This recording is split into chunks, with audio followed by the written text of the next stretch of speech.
الرحمن الرحیم۔ حضرت ابو ہریرہ رضی اللہ عنہ سے بخاری مسلم میں روایت ہے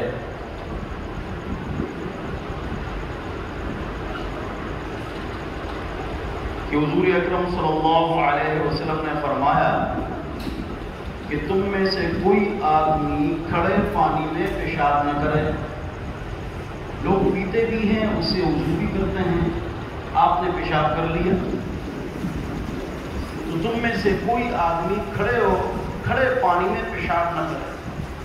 الذی لا یجری، جو پانی چلتا نہیں، جو پانی نہر کا صاف پانی چل رہا ہے اس میں کسی نے پیشاب کر لیا، اس میں بھی نہیں کرنا چاہیے، لیکن اگر کر لیا تو آگے جو پانی جا رہا ہے نا اس سے کوئی وضو کرے تو جائے، اس لیے کہ جاری پانی وہ پاک ہو، صاف ہو۔ مائے جاری کا حکم الگ ہے۔ ثم یغتسل فیہ، کھڑے پانی میں پیشاب کرے پھر اس سے غسل کرے تو ایسا نہ کرے، لہذا کھڑے پانی میں پیشاب کرنا منع ہے، اور چھوٹا بڑا پیشاب دونوں کرنا منع ہے۔ کیوں؟ وہ کھڑا پانی ہے، لوگ پیتے ہیں اور اس سے غسل کرتے ہیں، برتن اور کپڑے دھوتے ہیں، علاقے والے وہاں جمع ہوتے ہیں، لہذا اس طرح نہ کرو۔ آگے ایک حدیث میں آتا ہے کہ کھڑے پانی میں غسل بھی نہ کرو، کہ آپ کا پانی کھڑے پانی میں جا رہا ہے، آپ لوگ تو یہ نہیں سمجھتے، لیکن جو لوگ دیہاتوں کے ہوتے ہیں وہ اس کو سمجھتے ہیں، جو شہری لوگ ہیں وہ کو سمجھ بات نہیں ہے۔ بڑے بڑے تالاب ہوتے ہیں، کھڑے تالاب ہوتے ہیں، اور اس سے بڑی ضرورتیں دیہات والے پوری کرتے ہیں، تو کھڑے پانی میں وہ غسل کرتا ہے۔ تو حضرت ابو ہریرہ رضی اللہ عنہ سے کسی نے پوچھا کہ آدمی کیا کرے، تو انہوں نے فرمایا کہ اس کو اس طرح اٹھا کے پھر باہر جا کے سر پر ڈالے، یا وہاں سے پانی لے کر باہر دور پانی استعمال کرو۔ یہاں ایک عجیب بات آپ کو سناتا ہوں، وہ ضروری ہے، وہ یہ ہے کہ ایک آدمی کے پاس ایک لوٹا یا ایک بالٹی پانی ہے اور وہ اس پر غسل واجب ہے، وہ کیا کرے؟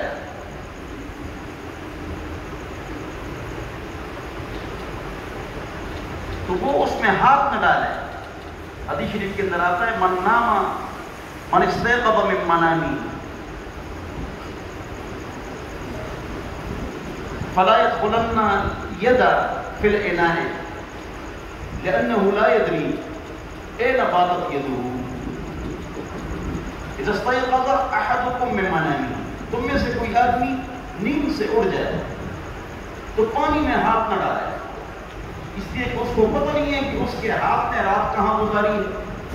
پہلے لوگ لنگی پہنتے تھے، اب شرمگاہ کی طرف ہاتھ پہنچ جائے، یا قطرہ وہاں لگ جائے، مزی ودی یا پیشاب کا، تو اس طرح نہ کرو، بلکہ پانی ہاتھ پر بہا کر پانی سے ہاتھ دھو کر پھر اس کے بعد وضو کرو اور غسل کرو۔ اور اگر پانی لینے کا کوئی سسٹم نہ ہو تو چادر یا کپڑا وہاں ڈال کے اس پانی میں پھر اس ہاتھ پر نہ چھوڑے، تو ہاتھ کو دھو لے پھر اس میں ہاتھ ڈالے۔ یا فقہاء نے لکھا ہے کہ اس میں حرج ہے، لہذا 4 انگل وہ بالٹی سے نکال کے اپنے ہاتھ پر ڈالے، بائیں ہاتھ سے، اس کو دھو لیا نا، اب بائیں ہاتھ سے دائیں ہاتھ سے پھر بالٹی میں مطلب ایک پورا چلو لب ڈال، احتیاط شریعت نے صفائی کا حکم دیا۔ آگے حضور اکرم صلی اللہ علیہ وسلم کے پاس ایک خاتون آئی، صاحب کو اس کی خالہ حضور کے پاس لے گئی، تو بہن کا بیٹا صاحب بن یزید، تو ان سے تراویح والی روایت بھی ہے عمر رضی اللہ عنہ، تو انہوں نے کہا اس عورت نے قالت یا رسول اللہ ان ابن اختی بجع، میرا جو یہ بھانجا ہے اس کو تکلیف مریض ہے، فمسح رأسه فمسح رأسی، صاحب کہتے ہیں حضور نے میرے سر پر ہاتھ پھیرا، یہ بزرگ سر پر ہاتھ پھیرا، ودعا لی بالبرکہ، اور میرے لیے برکت کی دعا کی، یا اللہ اس بچے کو برکت عطا فرما۔ برکت کیا چیز ہے؟ پوری دنیا میں ہر لفظ کا ترجمہ انگلش میں موجود ہے، باقی زبانوں میں برکت کا جو لفظ ہے کسی ڈکشنری میں اس کا ترجمہ نہیں ہے۔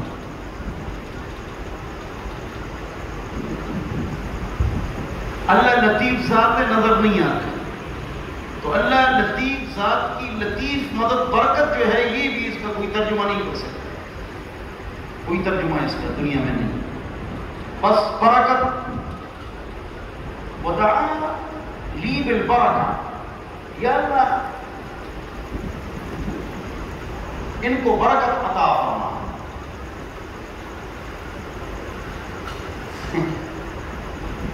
کبھی 7 دن یہ بچے بکرے کا گوشت کھاتے ہیں، 7 دن۔ اب برکت کس کو کہتے ہیں؟ اس کو کہ تم نہیں کھاتے، یہ کھاتے ہیں، اور جیب خالی ہے، جیب میں چوہے کرکٹ کھیلتے، جیب میں 10 روپے نہیں، آج کل کھا رہے ہیں۔ وَدَعَا لِي بِالْبَرَكَةِ ثُمَّ يَتَوَضَّأَ ثُمَّ تَوَضَّأَ، پھر انہوں نے وضو کیا، فَشَرِبْتُ مِنْ وَضُوئِهِ، وضو کا پانی، تو میں نے حضور اکرم صلی اللہ علیہ وسلم کی وضو کے پانی سے، اس کو وضو کہتے ہیں، وضو کے پانی کو وضو کہتے ہیں عربی میں، وہ کے زبر کے ساتھ، یاد کروا رہا ہوں، تو اس سے میں نے کیا پانی پیا۔ ثم قمت خلف ظهري، پھر میں چھوٹا تھا تو میں حضور اکرم صلی اللہ علیہ وسلم کے پیچھے کھڑا ہوا، بچہ جو تھا، الصبی صبی ولو کان ابن نبی، بچہ ہے چاہے نبی کا بیٹا ہے، حرکتیں تو بچوں والی ہوتی ہیں۔ فنظرت الى خاتم النبوة، میں نے حضور اکرم صلی اللہ علیہ وسلم کے دونوں کندھوں کے درمیان نبوت کی مہر کو دیکھا۔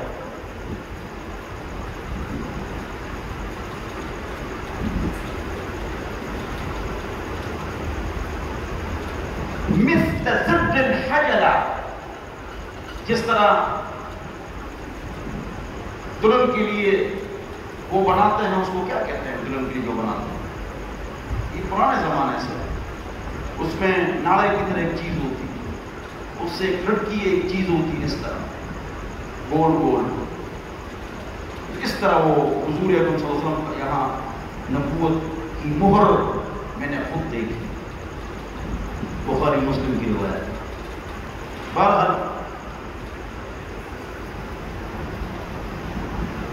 پردے کا حکم جو ہے، پردے کا حکم یہ 18-19 سال بعد آیا ہے، ان کے انتقال سے 2-3 سال پہلے پردے کا حکم آیا ہے، شروع میں پردے کا حکم نہیں تھا، 15 16 17 سال پردے کا حکم ہے۔ اس لیے جو ٹی وی آپ دیکھتے ہیں اس پہ پروفیسر ہوتے ہیں یوٹیوب پر، ان کو اپنا دین حوالہ مت کرو، ریفرنس اور حوالہ دیتے ہیں، گڑبڑ کرتے ہیں، 50 حوالے دیتے ہیں، دیکھو حضور سے عورتیں مل رہی ہیں، یہ مولوی ویسے کہتے ہیں پردہ کرو،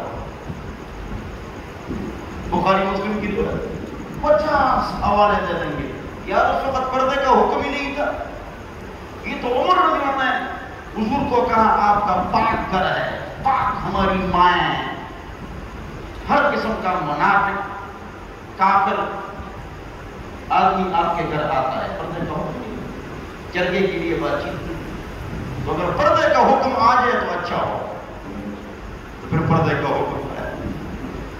حضرت عمر رضی اللہ عنہ نے حضور اکرم صلی اللہ علیہ وسلم کو فرش پر 25 مشورے دیے، اور عرش سے وہی مشورے آیات کی صورتوں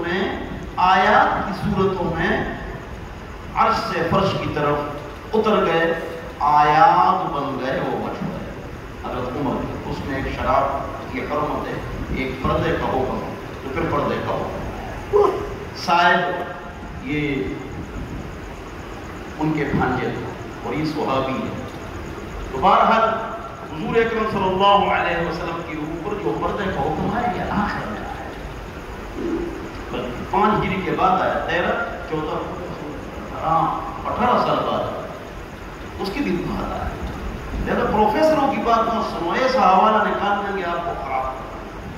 تو کھڑے ہو کر کھڑے پانی میں پیشاب کرنا منع ہے اور اس میں غسل کرنا بھی منع ہے، اور جہاں گرمی ہو اور درخت ہو اس کے سائے کے نیچے پیشاب پاخانہ کرنا بھی منع ہے، اس لیے کہ وہاں لوگ آرام کرتے ہیں مسافر.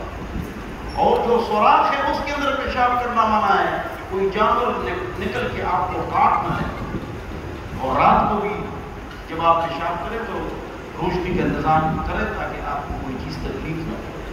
حضور اکرم صلی اللہ علیہ وسلم نے فرمایا کہ جب جوتے تم پہنو تو اس کو حرکت دو، رات کو بستر پر آ جاؤ اس کو جھاڑ دو، کوئی رومال قمیض شلوار لنگی پہنو اس کو جھاڑ دو، اس سے بابوں کا جانور نکلا جائے تو آپ کو ڈس دے گا. یہ ہماری پاک شریعت ہے. اللہ ہم سب کو اس پاک شریعت پر عمل کرنے کی توفیق نصیب فرمائے. والسلام.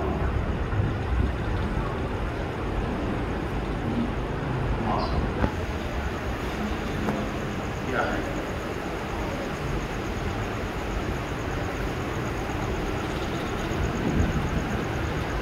دعا فرمائے اللہ تعالیٰ پریشان حالوں کی پریشانیاں ختم. صلی اللہ